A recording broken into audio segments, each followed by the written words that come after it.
Achieving fast, firm greens usually follows a punishing, labor-intensive formula: daily mowing, double rolling, and keeping the soil on the absolute edge of drought. This schedule is effective, but it creates a vicious cycle. You end up with massive plant stress, burned-out equipment, and a grounds crew logging an unsustainable number of labor hours. The industry operates on the long-held assumption that if you have high soil moisture and you stop the heavy mechanical grooming, you will inevitably end up with soft, slow greens.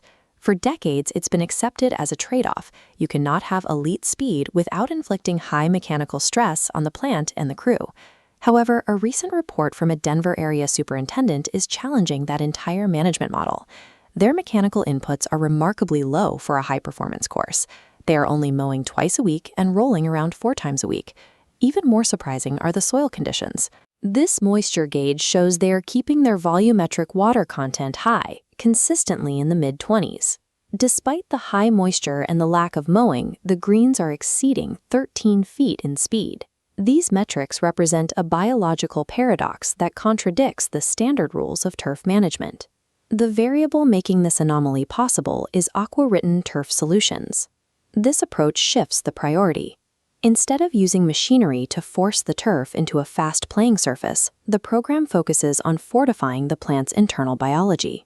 The bi-weekly spray program for this acre involves a modular recipe, starting with 4 ounces of Aquaritin Defend and 4 ounces of Aquaritin 19.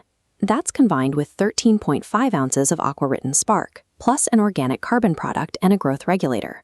This specific combination of modular chemistry provides the course with a technical alternative to the standard schedule of heavy daily grooming. This spray program maximizes water availability inside the plant cells, which allows the external playing surface to remain firm even with more moisture in the soil.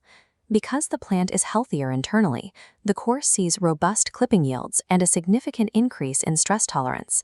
The result is a high-quality surface, as seen in this smoothness rating of 3.67. The greens also maintain a trueness rating of 0.35, confirming that the ball is rolling consistently across the entire surface.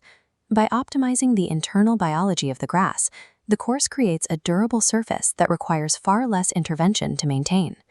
Beyond grass health, this efficiency has a direct impact on the golf course's bottom line. Mowing twice a week instead of 7 times results in immediate mechanical savings, reducing fuel consumption and the long-term wear and tear on a fleet of mowers. It also provides a labor dividend. A crew that isn't tied up with endless mowing can be reallocated to handle other high-value course improvements. Essentially, turf biological efficiency translates directly into a more manageable and cost-effective operational budget. This system gives the superintendent a level of precise, predictable control that traditional methods often lack. When the Denver course needed to bring blazing 13-foot speeds back down to an 11-foot range for daily play, they had a specific plan ready. They made a slight increase to the height of cut and a 10 to 20% reduction in the application rate of Aquaritin Sparc. This specific calibration allowed them to hit their target speed without needing to overhaul their entire maintenance routine. It proves that consistent, high-quality play is no longer tied to grueling labor. You can now deliver tour-level performance without inflicting tour-level stress on the turf, the crew, or the maintenance budget.